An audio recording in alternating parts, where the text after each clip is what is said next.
It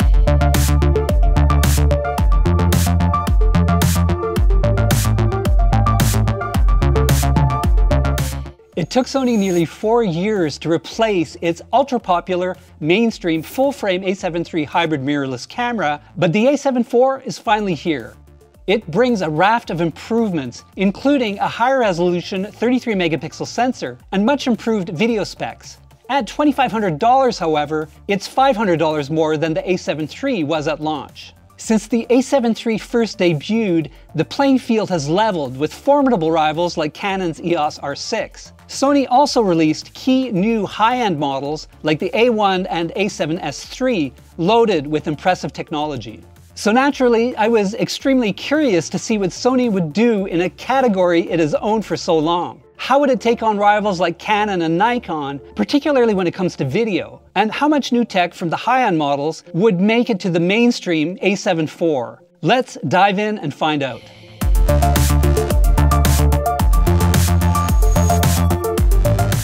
If you like the form factor from the new A1 or A7S III, there's good news. The A7 IV has the same body apart from a few differences. First off, it has the A1's nice big grip, so it's a delight to hold and use. It also has a generous complement of well-placed dials and buttons that makes shooting video or photos a breeze.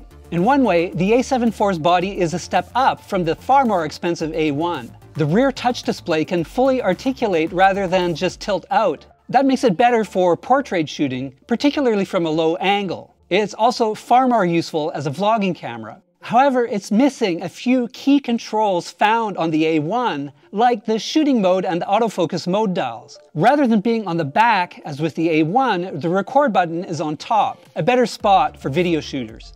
It's the same well-organized menu system found on the A1 and can be operated using the touch menu as well as the joystick. That makes operation much easier and puts Sony even with Panasonic in that regard. The 3.68 million dot EVF is much clearer than the one on the A7 III and the same found on Canon's like-priced EOS R6. However, the rear display is much smaller and has lower resolution than the one on the R6. Again, like the A1 and the A7S III, the A7 IV has a dual-slot card system that supports both SD UHS-2 and much faster CF Express Type A cards. However, it only has one dual slot, with the other being SD only, and the Type A CF Express cards are still only used in Sony cameras, so they're relatively hard to find and quite expensive. Other features include a USB-C port that can power the camera during operation, along with a full-sized HDMI port, thank God. It uses Sony's new NP FZ100 battery that delivers up to 580 shots on a charge, or about 2 hours of 4K video shooting. Finally, the A7 IV can close its mechanical shutter when the camera is turned off, protecting it from dust when you change lenses. That's a feature that first appeared on the EOS R, so thanks for starting that trend, Canon.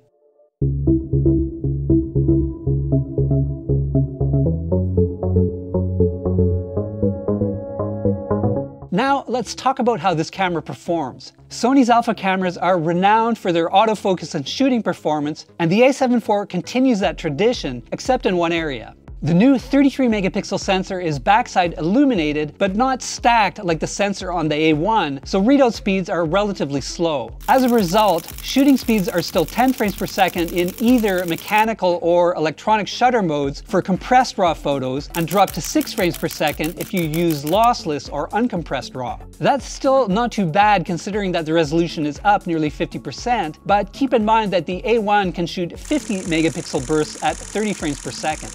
While the burst speeds aren't improved, you can capture more photos at a time, up to 1,000 in the RAW format. If you use SD Express cards from Sony or ProGrade, you can effectively shoot forever without filling the buffer. Another drawback with the A7 IV's slow sensor readout speeds is rolling shutter. If you want to shoot silently in electronic mode, you'll need to keep the camera steady and your subject can't move much either. Otherwise, you'll see slanted lines and other artifacts. The A7 IV is Sony's most advanced camera yet when it comes to autofocus. All of Sony's new AI tricks add up to make it the easiest to use and most reliable camera I've ever tested. Unlike the A7 III, face, eye, and body tracking works in all focus modes for animals, birds, and people. Unless you turn it off, it'll automatically pick up your subject's eyes, face, or body and track them even if they turn or disappear from frame. If you're tracking a subject while shooting sports, for example, the A7 IV's autofocus can easily keep up with the burst speeds. But more importantly, the A7 IV consistently nails focus in most situations, particularly with people. In tricky situations with complex lighting, I ended up with very few unusable shots. In-body stabilization improves a half stop over the A7 III to 5.5 stops with compatible lenses, but neither comes close to Canon's claimed 8 stops on the EOS R6. That's somewhat balanced out by Sony's superior high ISO performance.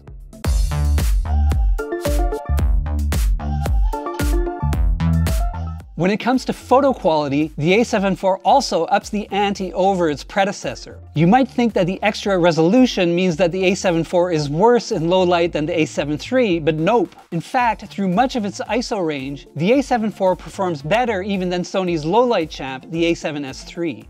Images are clean and usable in most low light situations, right up to ISO 12800, with plenty of detail even in underexposed shots. In fact, the A7 IV has the least noise I've ever seen in that ISO range.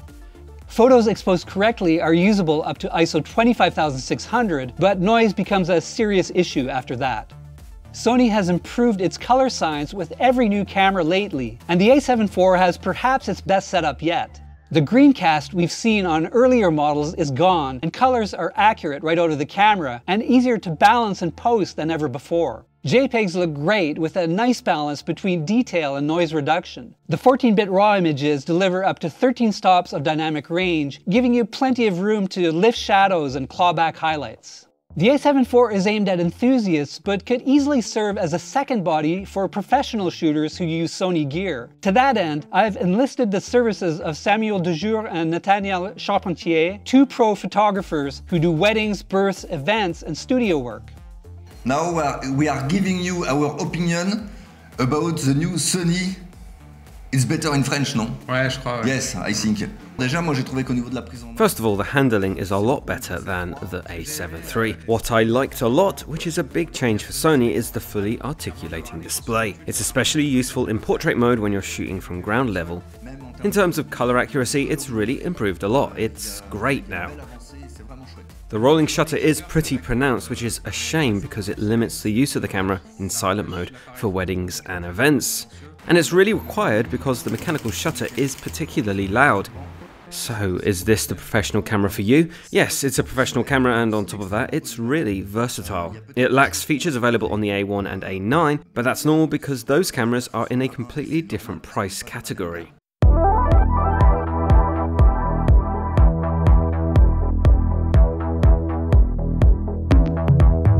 Finally, we're onto video, the one area where rival cameras have moved well beyond the A7 III. Fortunately, the A7 IV has big improvements in that area too. As before, it can shoot downsampled 4K video at up to 30p using the full width of the sensor, meaning video is extremely sharp. But now it can capture that video at 422 10-bit with Sony's S-Log, so it's much easier to stretch and pull in post-production. With 13 stops of dynamic range in Sony's S-Log 3 mode, along with 10-bit 422 color and reasonably high bit rates up to 500 megabits per second, image quality is superb and easy to control in post. The lack of noise at high ISO ranges is a huge plus, making the camera usable in a lot more situations. Eye autofocus and tracking now work in video mode, making them far more dependable for shooting interviews or action. As with photos, it's extremely intuitive to use. You can tap a subject to track it, and it will automatically switch to eye or face tracking as needed. A key new video feature is lens breathing compensation. Normally, pulling focus from one subject to another causes a slight but distracting zoom, an issue that's particularly problematic on Sony's pricey GM lenses. The breathing compensation function introduces a slight digital zoom that counteracts any change in focal length when changing to a new subject. Using the feature does cause a slight crop, and it only works with select Sony lenses, mostly its most expensive models. It's a really nice feature though, and currently only found on the A7 IV. Sony has made manual focusing for video easier as well with manual focus assist. It places blue and red colors over objects behind and in front of the focus, while objects in focus are clear. Once I got used to it, it was relatively easy to pull focus quickly and in the right direction. Image stabilization is very effective for video, particularly with active mode engaged. It works with 4K in both cropped 60p and uncropped 30p modes. However, rolling shutter can be pretty brutal in 30p mode with the full width of the sensor, and stabilization can sometimes make that worse.